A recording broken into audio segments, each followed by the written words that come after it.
It's rut and river. Yes. Correct. R-U-T. I rest my beard hair on it. And then you know you're there. Like a nice, gentle little pillow for my beard. Right. And then I'm all up in it. Oh. I'm like Kobe beef for sharks. Can I ask you, what made you guys call me up about, well, this? It's what tickles our fancy. Exactly. Okay. Thought the Rocky Mountains would be rockier. John Denver is not accurate. Man. A guy like you, who has absolutely no clue, and I can hear it in your voice, that, I mean, you're a blank canvas. I mean, I can just start with you like from scratch. You're going to tell me, a grown man, you're telling me what lure to use and how to fish? You guys didn't snap your whopper plopper off either, though. Sorry, I blew up over that. Hey, everybody, it's Bucky, and we are gathered around the Sonic Campfire tonight. Who do I have around the campfire with me? Hey, I'm Ryan. This is Dave. I'm Steve. Hey, guys. This is Reality Outdoor Radio, where our mission is to get you outdoors by connecting you with the skills, products, and people you can trust. Trust him. Hey, I'll tell you guys about this month's sponsor, and we're fired up for him. Smoke in the Grove. You can't get any more American than a good old barbecue competition. Mm-hmm. This year's Red Hot competition is being brought to you by Kenny's Market, your hometown market. Love that market. And is being held July 26th and 27th in Spring Grove, Pennsylvania. Come on out Friday night to kick things off with the First Responder Cup, People's Choice Wing Competition, and cap off the night with some live entertainment by Brittany Opperman. And you'll not want to miss the main event on Saturday, where teams will be competing in a Kansas City Barbecue Society sanctioned state championship event. The What? winner Get qualifies out. for the Jack Daniels World Championship in Lynchburg, Tennessee, and the American Royale in Kansas City, Missouri. My mouth's watering. It's like a Royale with cheese. Mm-hmm. Teams will also be competing in the People's Choice Pork Contest. This colossal weekend will be capped off by a performance by Velveeta. Noise. Get all the details by searching Smoke in the Grove on Facebook and Instagram, as well as the website, smokeinthegrove.com. How you doing, Bucky? I'm doing great, guys. I am excited. This is the kick-off episode of All Things America. I love Oh, it. yeah. Yeah. And You have an extra spring in your step for this one, though. yeah, because this is an individual that I started following about a year ago after we had one of our guests on, Corey Cogdell. Oh, if you yeah? know, she's an Olympic international. That's right. trap Miss shooter. Cogdell shooting, is yeah. quite the shooter. Quite the shooter. Indeed. In competition and out of competition.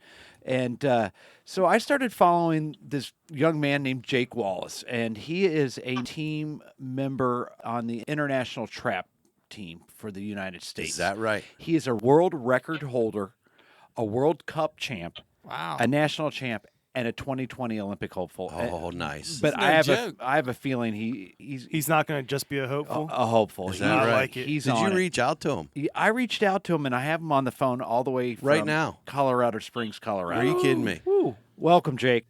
Hey guys, thanks for having me. I couldn't believe you got reached out to, but I'm happy to be here. I could great. when the guys decided that we wanted to kind of celebrate America for the month of July, I thought of what better than a guy that lives out in the heartland, who shoots shotguns, who wears the red, white, and blue with some gold accoutrements, if you will. Oh, yeah. And who is one heck of an outdoorsman. I tell you what, Let's call it gold flare, since we're going to do all things America. All right. And not make it Frenchy sounding by saying accoutrement. All right, I like that. Freedom fries. That's right. Yeah. All right. Amen. Freedom fries and gold medals. That's Yes. right.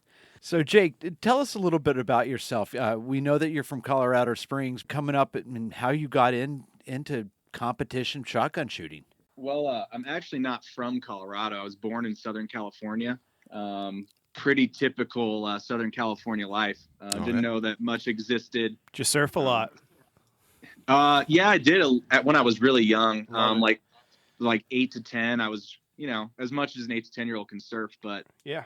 I was always a super outdoor and active kid. I mean, you talk about it. I played it, hockey, soccer, baseball, basketball, all that kind of stuff. Nice. So I'd always been outdoors, but I had never been introduced in any way, shape, or form to hunting, fishing, or the outdoor lifestyle that I know now. But when I was 12, I ended up breaking my hips playing hockey. Oh. And I was in a wheelchair for like 23 months almost. What? So When you were 12. Wow. I think I was 12. It might have been 11. It kind of is all of a blur now. That was like 15 years ago. Now, so, was that roller hockey or was that on the ice? So I played both. And what happened was I actually broke my left side, fractured it, and then I overcompensated and had a slipped epiphysis on my right. So I had to have surgery to go in and put some screws in there. And then like from surgery 1 to the time I got to walk like unassisted again was 23 months. But Holy hope you guys buckets. don't mind me rounding up and saying 2 years. No. You deserve give that that to extra you. month. You earned But, it. Yeah, I'm sure you weren't out there doing hurdles, in month 22. No, but I would have been if they let me. They had me strapped down pretty hard for man. the last month or so. But it was in the wheelchair that I actually started my shooting career, if you want to say we started there. Was sitting around and was going absolutely nuts, not being able to get outside. Yeah, at that age, for somebody that active, that's got to be rough. Oh man, it was killing me. But I was clicking on one of the outdoor networks one day and I saw shotgun shooting and I was like, I don't know a lot about this, but I definitely know I can do it sitting down.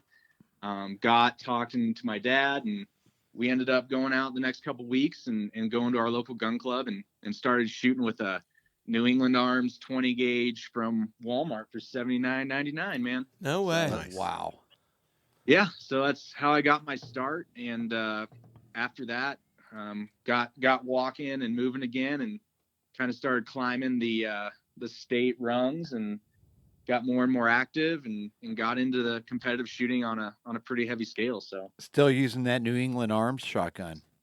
I actually am looking at it right now in my gun case. Oh, wow. My That's gun cool. cabinet, and it is by far one of my favorite guns. It might be only $80, but it's priceless to me for sure. That's awesome. Yeah. That's great. So at that age, especially if you were, when you first started any kind of competitive stuff, you were still, I think, at least in the recovery process. What kind of competitions were you entering in, and how'd you learn about those at that age? So I was really lucky with my dad, who he'd hunted a little bit when he was in college. But when my mom got pregnant with me and my sister, she didn't want guns around the house at all. So he got rid of them. And but he's a smart guy and did his research. And he went out and he actually started a junior club for me at our local gun club. Oh, nice. Nice. And we, just to do it the right way. We didn't want to be shooting beer cans off the back of a truck. Not that there's anything wrong with that. It happens once in a while. Occasionally. Yeah, it does. It happens to the best of us, trust me. But he wanted to do it the right way, so he started a Scholastic Clay Target program, one of the first ones in California. So we organized our own little invitationals and club shoots and round robins and all that kind of, local small gun club stuff that happens all over the country every week. Right. That's good. So take me, how did you guys get from Southern California then to Colorado? I mean, that's a little bit of a jump. So flash forward to almost out of high school, or maybe out of high school, I was actually hanging a deer stand not too far from my house, and I got this phone call from a number in Missouri, and I picked it up and I was like, hey, it's Jake. And there's a recruiter from a school called Lindenwood University. They have a really productive shooting program. Huh. And the recruiter was like, hey. Is Lindenwood in Northeast Missouri? Lindenwood is in St. Charles, Missouri. So it's right on. So in St. Louis then. Yeah, it's right in St. Louis. So got a phone it call. is. He's like, you want to go to school? I said, nope, sure don't. But he ended up getting me go out there for a semester, and then I left 6 years later with a couple degrees. So cool. Got to shoot the whole way through school. I did. My guidance counselor did something wrong with telling me you could go to school on a shooting scholarship. Yeah, I was 100% against school. I was going to go into the trades and be a welder, but when they were like, hey, you come out here and we'll teach you some stuff and you get to shoot a shotgun, I was like, all right, I'll try it Sign out. me up twice. Sold. How'd they hear about you, Jake? How did they find you?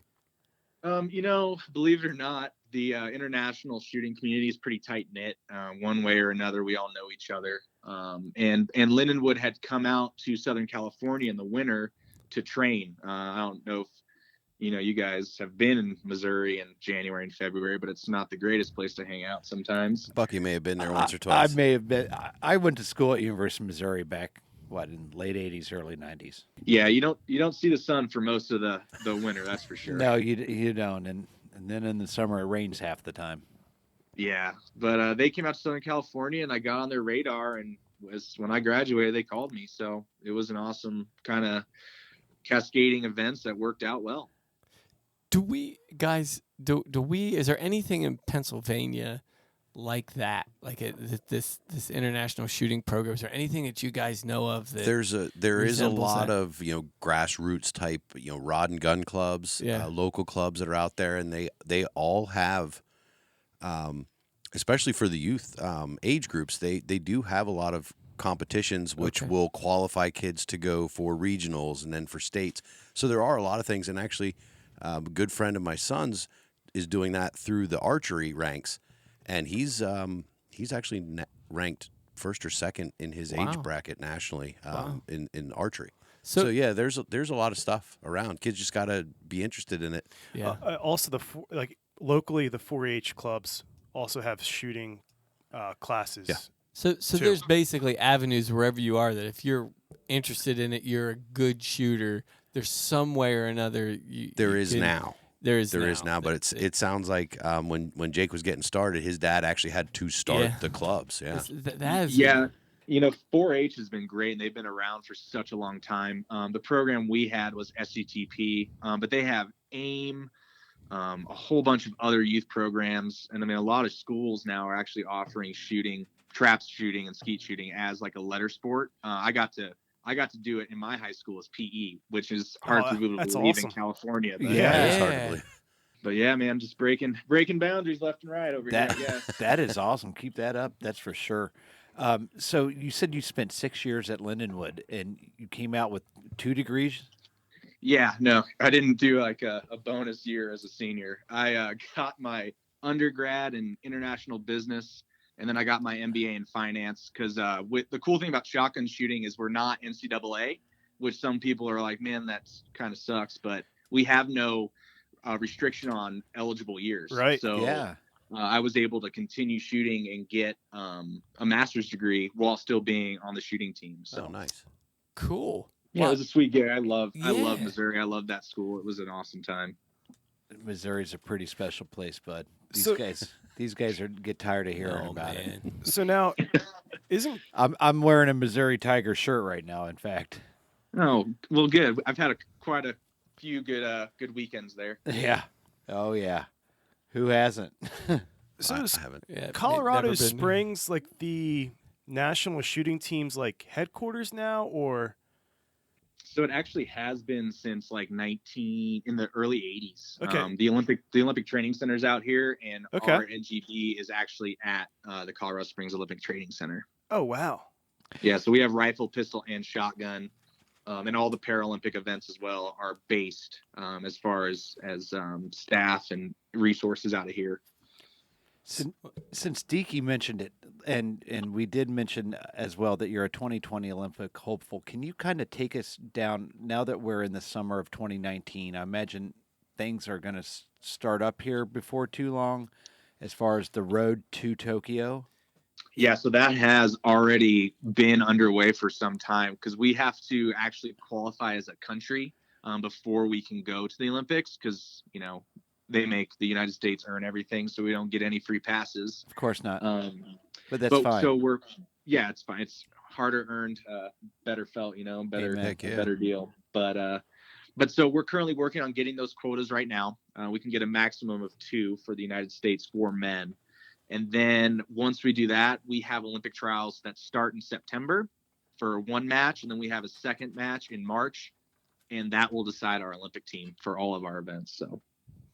So Jake, what's a day in your life look like as a professional shooter?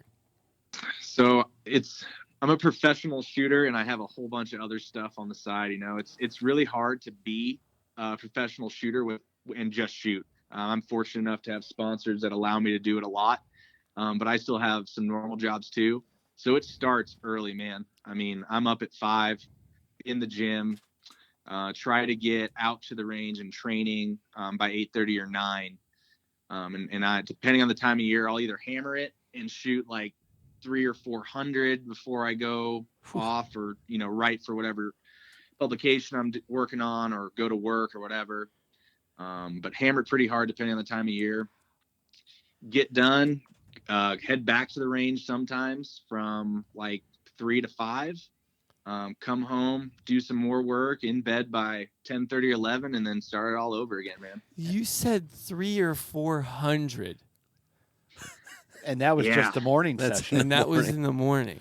And that's like shots, or is that like rounds of clay? Like what? I'm just trying to wrap. That's a big number to me, so I'm trying to wrap my head around it. So it's kind of depends. I mean, like any good athlete or any athlete worth their salt will have a training plan. Right. And so I'm no different than anybody else. But depending on the time of year, you know, I'll easily shoot probably 300 targets. So if, you know, 1.5 shots a round, you know, it gets up there. So I'm shooting 500 shells probably. But yeah, but this time of year it's a little different because we're kind of in a coasting mode. You're kind of maintaining your competitive edge. So it's a little less, but you gotta create that muscle memory and just keep pulling the trigger, man. Now, Stevie, I've seen you doing some bird hunting. Yeah. I don't want to know how many shots it's going to take you to hit 500 targets, but hey, man, fur and feathers is totally different story. We're just talking about little orange round things right now. Even that, I don't want to imagine how many shots Stevie's got to go through. It's a truckload. Especially when they're sea ducks. We joke and say that whenever we go sea duck hunting, Federal has to add a second shift onto their production line. Yeah. Yeah, just throwing black cloud into the ocean, huh? Yep. Yeah. Oh, Stevie sometimes might as well just throw the shell straight into the ocean. It happened one time. Yeah, one time. Jake, you mentioned so you get up early every morning and go to the gym. Is that what type of physical training are you doing to help prepare yourself to be a better shooter? You know, the physicality of the training is more to establish a mindset for being competitive. But that being said, I focus a lot on core work and cardio endurance because those are core work. Your core is how you move the shotgun in your move. So that's what you're depending on from an athletic standpoint. Mm-hmm. But the physicality of high endurance cardio, it'll build your mind faster than competing all the time. So I combo those two together, and it just starts your day off well, and you're ready to compete when you get to the range that way. Shooting can be just as much mental as it is physical, and we kind of we delved into it with Corey. But like, what do you do to exercise your mental side of that game? You know, that's people describe it as 90-10. You know, 90% mental, 10% physical. I would probably divvy it up like, you know, 80-20, but the way that I have learned to be the most effective, and this was not I didn't come up with this like magically. One of my good buddies recommended this to me, but it has to do with intent. When you overtrain or you have a tendency to just start pulling the trigger, looking for a result. I mean, anybody, if you get out there long enough, can shoot a 25 if you have, you know, 4 or 5 hours to do it. But what really made me stronger as a competitor is not touching that gun unless I am 100% in on what's about to happen. I've had days where that wasn't the case and I turned around and went and did something more productive, but intent is the key to success for me. So if I have to be all in 100% every shot for every second I'm out there. When you're competing and you miss a shot, how do you recover from that? How do you recover from that? Yeah, I get asked a lot about shooting a world record and, oh man, how hard was that? And honestly, and just not trying to sound cocky or pompous, but not missing is easy. You know, when you go out there and you just are having a good day, it's easy not to miss. The hardest part is when you go out there and you drop your first one out, or you drop your last one out, getting ready to go to the next round. you just got to come back, collect yourself, and get back to what makes everything happen. And that is fundamentals, simple stuff, pre-shot routine, run that down and have it simple. And that's what makes the difference between a guy that's going to miss one and shoot 124 straight, or the guy that's going to miss one and fall apart. And I've totally been both those guys, by the way. Yeah, I'd be willing to bet. Now, obviously, I've never competed at this kind of level, but I would be willing to bet everyone at that level has been both of those people at some point in their span. I had a teammate tell me once, if you haven't shot a 14 in a competition, you haven't been shooting long enough. So. How does the scoring work in competitions, Jake? All right, so for international competition, which is what we'll focus on, so that's anything not in the United States. So if we're competing at like a World Cup, World Championship, Olympic Games, that kind of stuff, it's scored out of 125 targets. So you shoot, just like a regular skeeter trap, you shoot 5 rounds of 25. From that, the top 6 go into a final where they switch to single barrel, because during qualification, you can use 2 shots. So then you get into a single barrel shoot off with the 6 dudes, and you start from 0 and go until you get eliminated at the end of 50 targets. So is getting eliminated basically missing, I would assume, right? At that level it is, but we have, when you go in, you get ranked 1 through 6 off your qualification score. Okay. So like if I'm beating all you guys, I'm number 1 and you guys are 2 through 6. Mm-hmm. Let's not get ahead of ourselves, Jake. I mean, maybe you beat some of us. Hey man, we start from 0, so if there's only 6 dudes, you're automatically in. Nice. Hey guys, told you I could compete at Jake's level. Yeah, I made it to the final round with a national champ. But once you get in there, we start from 0, and the first cut is after 25. So all 6 of us would shoot 25 single barrel targets, and regardless of bib number, the lowest score is out. Does that make sense? Mm-hmm. Yep. So then after that, you shoot 5 additional targets and make a cut until you get to the last 2 guys, and they shoot 10 targets, and the winner's decided. Whew. That's some pressure. Yeah. Yeah, it kind of takes everything you worked for over 125, and you've now again got another lump in your throat. Yeah, that's just giving me the but and there's why you're shooting 300 or 400 every morning. You got to have the fundamentals. Those mechanics have to be down. The muscle memory's got to be there. Everything's got to be right. Stamina, so that all you're doing is every shot is that one shot. I would imagine. It doesn't matter if it's the first of the series or the last one. Every shot is that one shot. Yeah, you have to look at each one as an independent event, and you've got to give the best you can for that one shot, and then right, wrong, or indifferent, move on to the next one. Yep. And that otherwise, it's 125 targets is a lot. And if you look at the end when you're at the beginning, it's not going to be good most of the time. Do you even think anymore before you pull the trigger? Like, is it just so natural at this point? After shooting is like, do you have to? I don't know. I'm. Do you have to even concentrate, or do you have to concentrate on the actual shot? What are you focusing on? I guess. So I mean, it's easy to try to break this down, but the shot is taking place in like 8/10 of a second or something. Yeah. I mean, it's so fast. So that part is designed. That's why you're shooting 300 rounds a day, or that's why you're going out there to be intentful or with intention. Because at that moment, it's all muscle memory and instinct.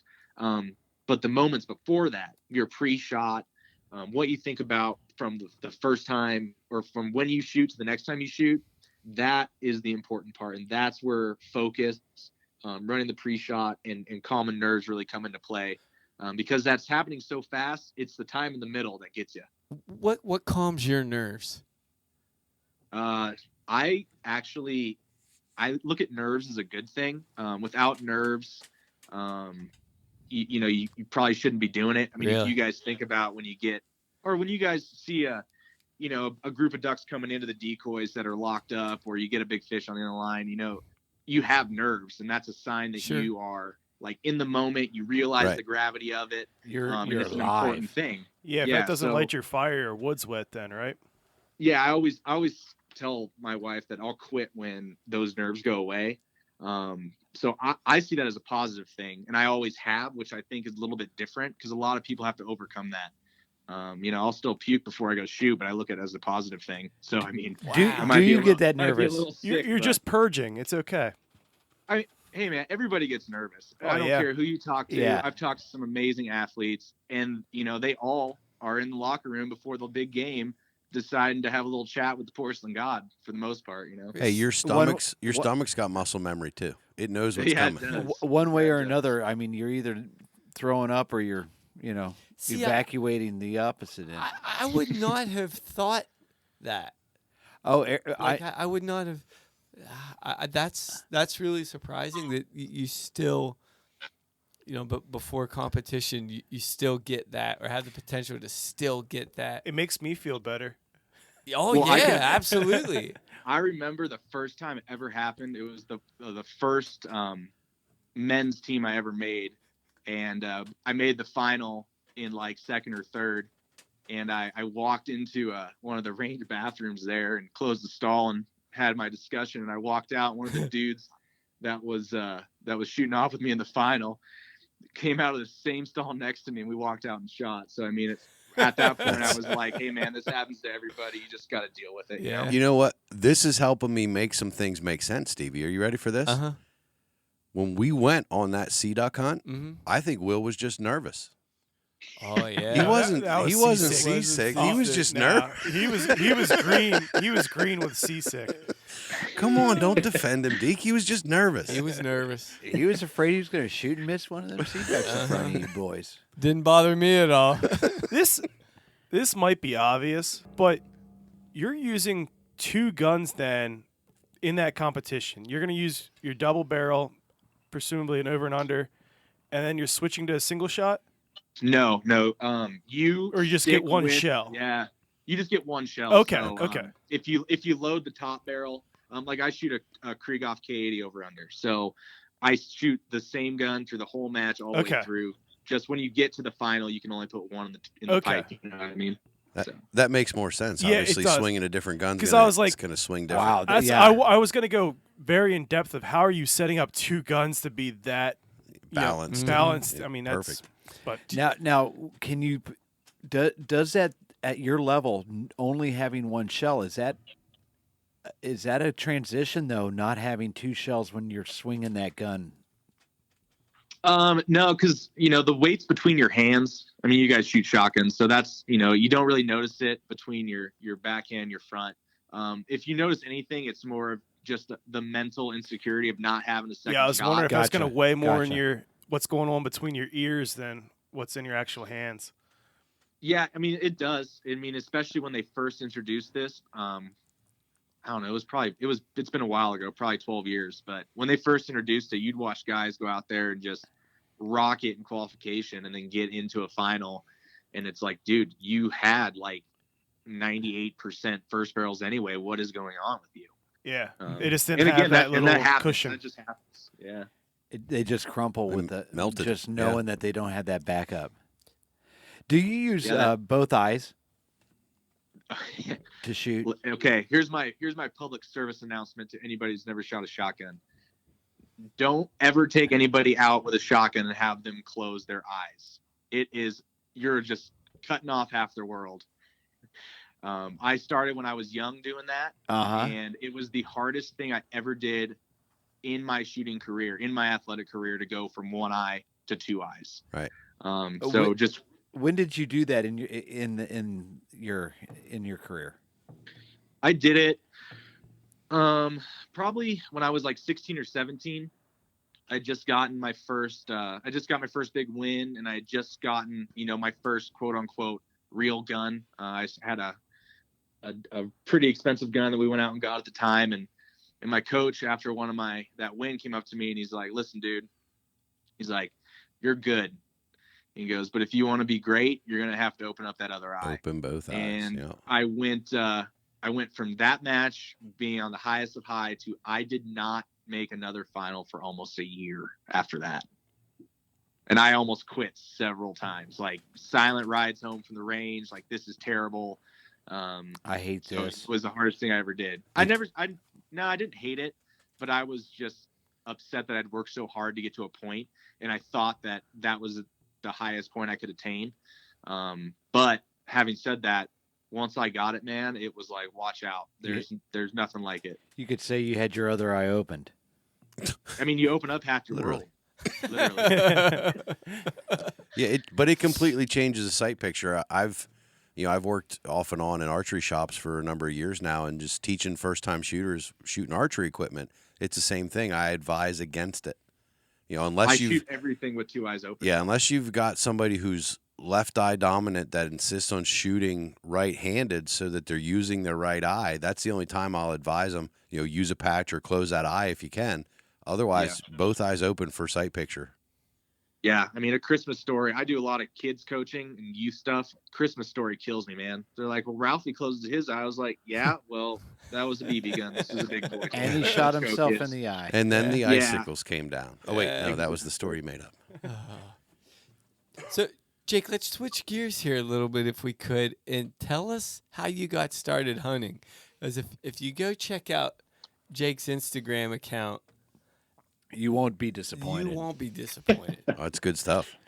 It's, along those same lines, it's not too far of a stretch after you get a gun in a kid's hand that he's going to start to be interested in that stuff. And my first hunt was from a wheelchair, man. I passed hunter safety. And at the time, California Fish and Game had this really cool program where you got to go on a pheasant hunt. It was just like a pen raised bird thing, but it got you out. You got to go on a pheasant hunt when you got your hunter's education card. My dad and That's our cool. neighbor, God bless him, were wheeling me around this rain-soaked sagebrush flat in California, hunting pen raised birds. But that kind of got me going. And at the very same event, I'd been sleeping with bird dog books. Every kid does at 13. Man, I need a dog. I think it's every kid should have a dog when they're that age. But yeah, these people walk up to me and were like, "Hey, we have this runt of a litter, of a Brittany litter. Do you want a dog?" Oh wow! And my dad's like looking at him like, "Thanks for the spot you guys put me in," but but we went the next week and picked up my first Brittany puppy. His name was Gomer, and we started hunting together, and that's how I got into hunting.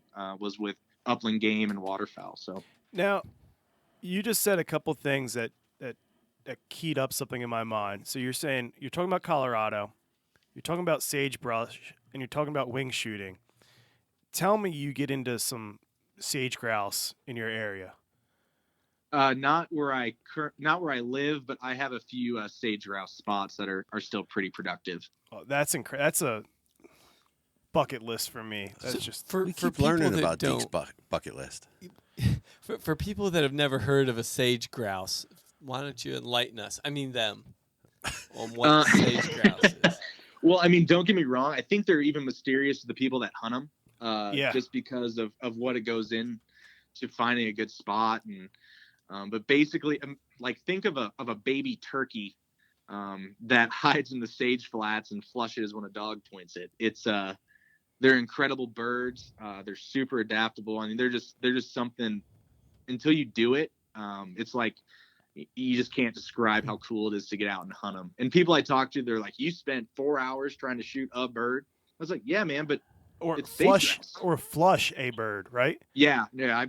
Trust me, I have very angry dogs sometimes. If you walk around and it flushes behind you and you miss it, Because they're almost, I don't want to say, like, some areas out west that, I mean, not so much Colorado, but some of them, the populations aren't doing the greatest, and they're kind of even more mysterious that way, just because of, I mean, you like, enlighten us more on that situation right now. Well, I mean, in Colorado, we're suffering from the same deal the rest of the West is having. They're super dependent on sagebrush. Like, pheasants can live anywhere. Quail, if you get good hedgerows and not too much fescue, you can get them to live anywhere. But sage grouse are 100% dependent on sage. And like a 3-foot sage plant can be over 100 years old. Wow. So we're talking about stuff that's they're pretty dependent, and they're pretty impacted by human development. And Colorado has been really good about at mitigating that. But they're being affected all over the West, and so the pockets are kind of getting more concentrated. Which, if you're hunting them, you're like, man, there's nothing wrong. But you don't realize the 200 birds that you just saw or that are in your area are condensed from, an area that used to be twice as big. So Ryan just showed me a picture of one, and Yeah, they don't look anything like Pennsylvania grouse. Oh, no, man. I told you, they look like a little turkey. Yeah, they're beautiful birds. I wanted to just double check, so I was doing the Google search and checking out the image to make sure. But yeah, I get about a dozen of those a year around here. You do? Yeah. Oh. Don't tell anybody. I'm just kidding. Yeah, we get out in the spring and watch them get on their leks, which is where they have like a little area they fight for to strut for females, and you watch them get out there and puff up and strut, and it's pretty cool. That's incredible. Yeah, that's a lot of the pictures I was just scrolling through, where I guess of those males kind of all when they flared inflate out. that big old throat patch. I mean, they they're awesome. Do you ever? You don't have to answer this. However, but do you ever miss when you're hunting birds? Oh man, I mean, do you miss when you're hunting birds? Yeah, but he misses a lot. You need to ask the question reverse. The most embarrassing thing for me is I'm fortunate enough to get invited to go on bird hunts with either sponsors or people I meet or whatever. And yeah, the most embarrassing thing that can happen is you get up and you have the safety talk, and they're like, and here we have national team member, world record holder Jake Wallace, and the first pheasant that flushes, the first quail that gets up, it's behind you, and you shoot 3 shots at it, and it's not a feather to stay for it. So it does happen then. I train to replicate something that's semi-expected over and over and over. Okay. But you guys hunt. You can't replicate half the things that happen when you're out there in the field. Right. So, yeah, I miss all the time, man. Now I feel much better. And that's I'm why sure I miss a lot more. That's than actually Jake, the only but- reason he said that was to make you feel better, because he probably never misses. Yeah, I mean, it's your guys' show. I didn't want to embarrass you. his hit to miss ratio is much different than mine.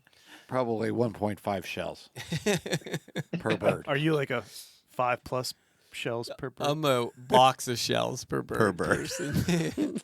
You're the one that needs an ammo sponsor. And a load boy. They couldn't afford me. We've been pushing for that. So there's got to be some pretty cool places to fish out there, isn't there, Jake?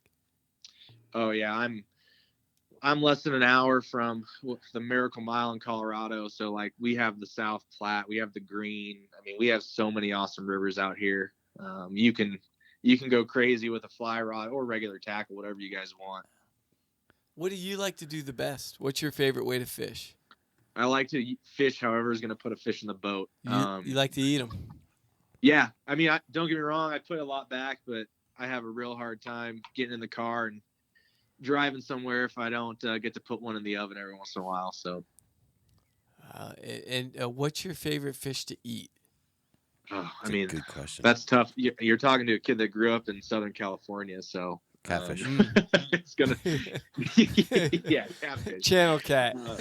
No, I love walleye. I love perch. I mean, the nice white flesh fish, but we also get some pretty good rainbows out here too. I bet.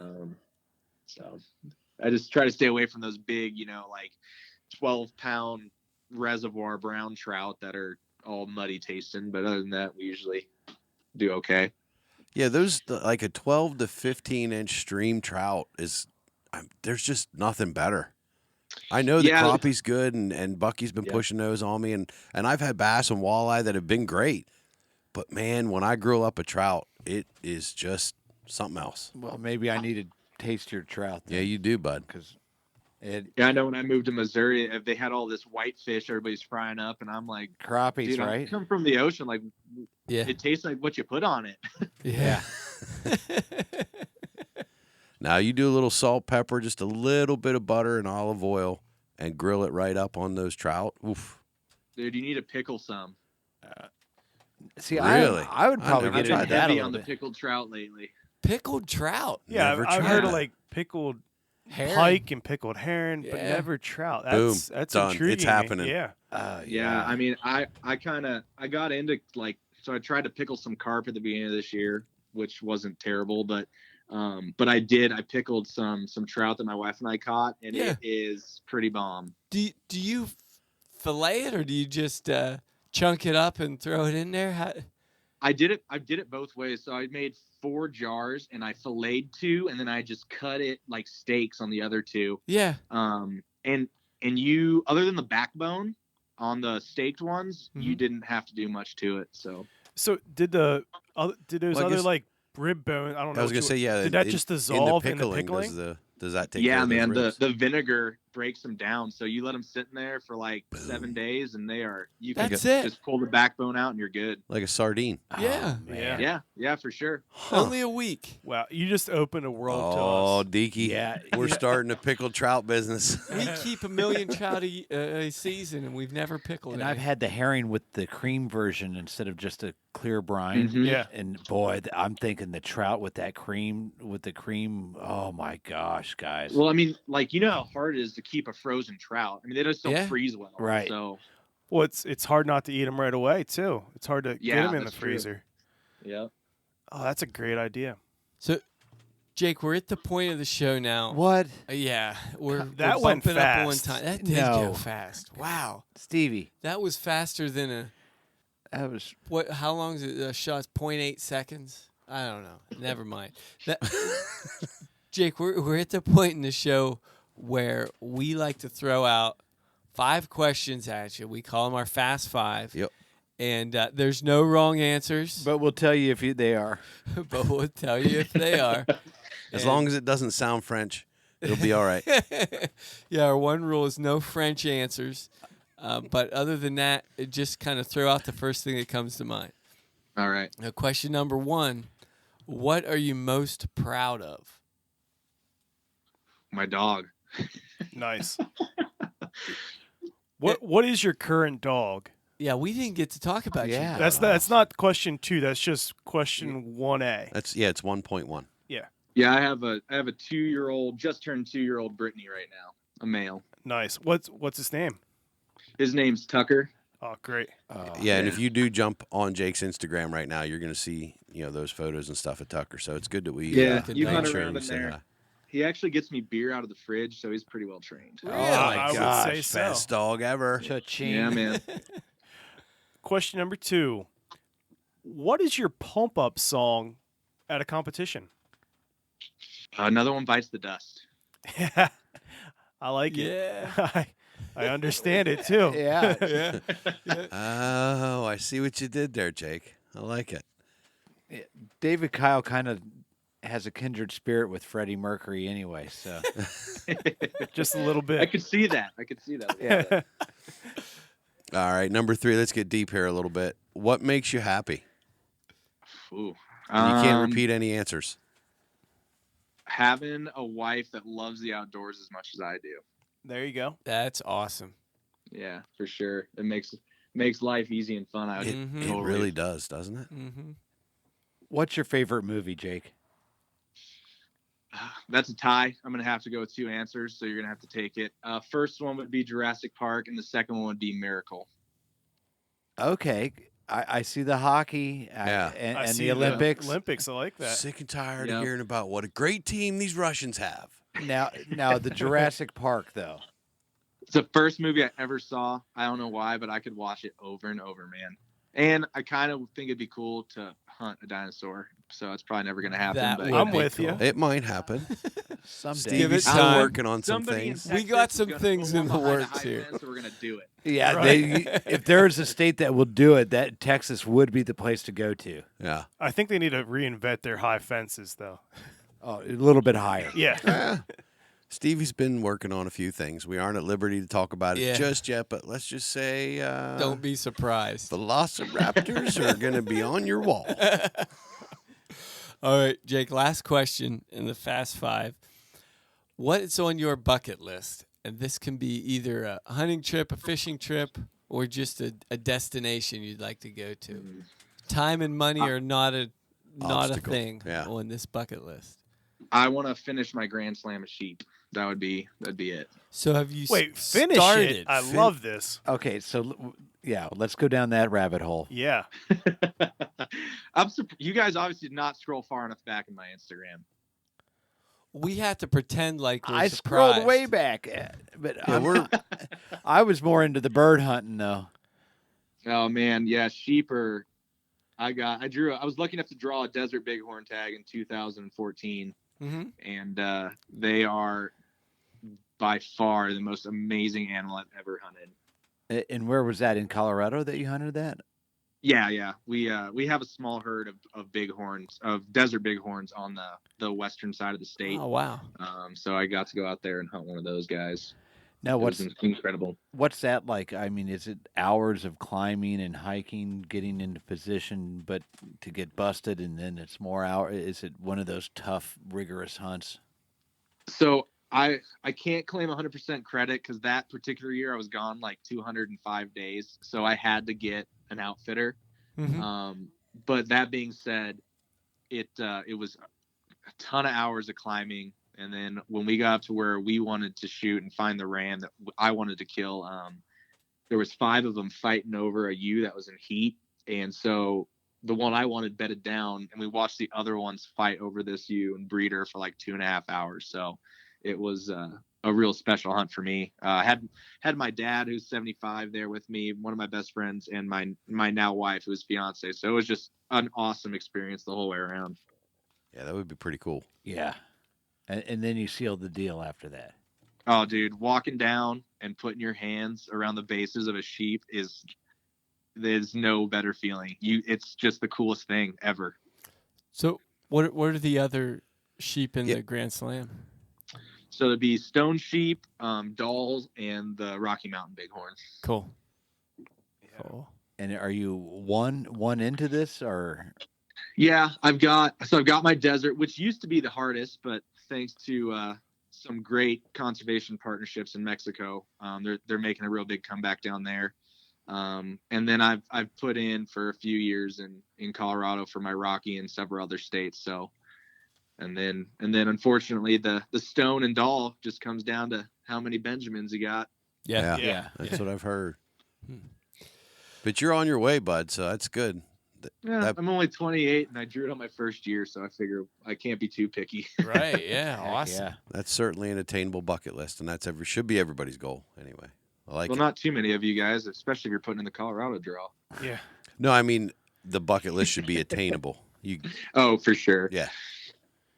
All righty. I think we are going to have to wrap it up. I hate to do it, guys, but I'm going to do the typical Bucky. Oh, Bucky. And say that we have another episode with Jake. You probably, know it. Still inside all of us. So. Yeah. Stevie only got to talk to him about a little bit of trout fishing for about half a second. Yeah, half a second. We didn't do his sheep hunting any justice. No. Either. And who knows, maybe the next time we talk to him. I want to ask him about the tree stand that he was hanging when he got the phone call for college. So I got plenty of questions too, Bucky. Yeah, so I'm ready.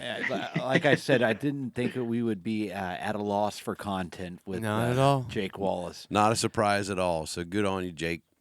Jake, yeah. How can people follow you on the road to Tokyo? So I'm on all the social media channels, Facebook, Twitter, Instagram. Instagram by far is what I post on the most, but that's Jake_Wallace 125 on there. So you guys can follow me and on the road to Tokyo and all my other outdoor stuff. Awesome. So, Jake, thanks for joining us tonight. You were an awesome guest. Absolutely. Yeah. Jake, we appreciate the time. You rushing home from practice and just to spend time with us guys on the East Coast. He American home, bud. He didn't rush a home. No problem. Boy. Thanks for having me, guys. Yeah. One little last thing. If you guys don't mind, I have a little plug here. It'd be just absolutely. If anybody wants to do something good for America being Patriot Week or whatever, but go find a kid and take them outside, man. There's not enough people doing it, and if you really want to change a kid's life, get them outside. And they don't have to like it, but the more we expose to it, the better off we're all going to be. Couldn't have said that better, man. Very, Good very advice, cool. Jake. Yeah. No problem, guys. Thank you. Jake, we're going to wrap up the show here, but if you don't mind hanging around for a few minutes, we're going to get some information off of you so we can send you out a 4-pack of Charlie Moore, no offense, spices that our good buddy Charlie Moore Oh, yeah. obviously. Yeah. The So hooked Mad us up with Fisherman. the Some Mad of the best Fisherman. spices on earth. Oh, yeah. No If- offense. Sounds good. All right. Thanks, Jake. Thank you, Thanks, Jake. guys. Hey, thank you, Jake. Ryan, why don't you close out this episode with a little bit about our Oh sponsor? yeah. Our Yeah. good Don't friend. forget. Yeah. This episode is brought to you in part by Moses Family Jerky. Mm-hmm. Oh, you know it. Head on over to mfjerky.com. Make sure you use the promo code JerkyPursuits15. You get 15% off the whole website. But they just don't have jerky, right? No jerky, snack sticks, coffee. Believe me, if it's delicious, they've got it. They got it. Oh, love me some of that Moses Family. Mm. Check out the teriyaki while you're there because it's good. Is that your favorite? I believe so. Is it? Yeah. David Kyle, Yeah, bud. kick this pig by telling people where they can find us. You can find us by searching all social media outlets for Rut and River Pursuit. Also, check us out on YouTube's by looking up Rut and River Pursuit Podcast. One other thing, check out the website. It's a gorgeous website, by It's the looking way. good. By looking at rutandriverpursuit.com. If my friends want to download or subscribe to the podcast, where should I Now tell we know them he's to go? lying because he said his friends. Yeah. But go on, Deaky. Sorry. Make sure you Hypothetically download our podcast on Apple Podcast, iHeartRadio, and Spotify. Love me that Spotify. I like that iHeartRadio. I love them both. They like podcasting there. You know it. All right, guys. Rig 'em weedless. See you, ya. boys.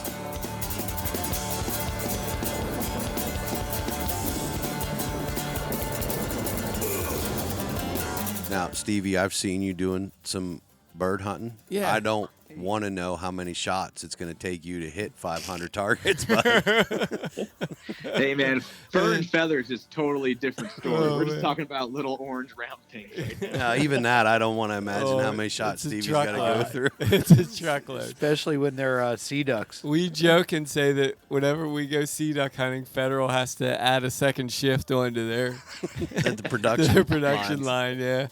Yeah.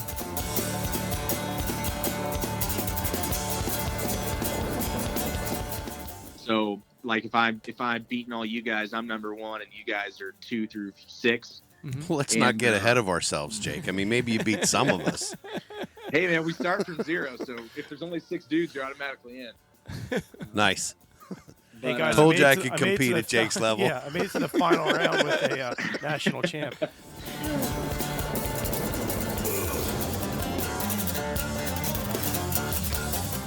His hit to miss ratio is much different than mine. Probably 1.5 shells per bird. Are you like a 5+ shells per bird? I'm a box of shells per bird. Per bird. person. You're the one that needs an ammo sponsor. And a load boy. They couldn't afford me. We've been pushing for that.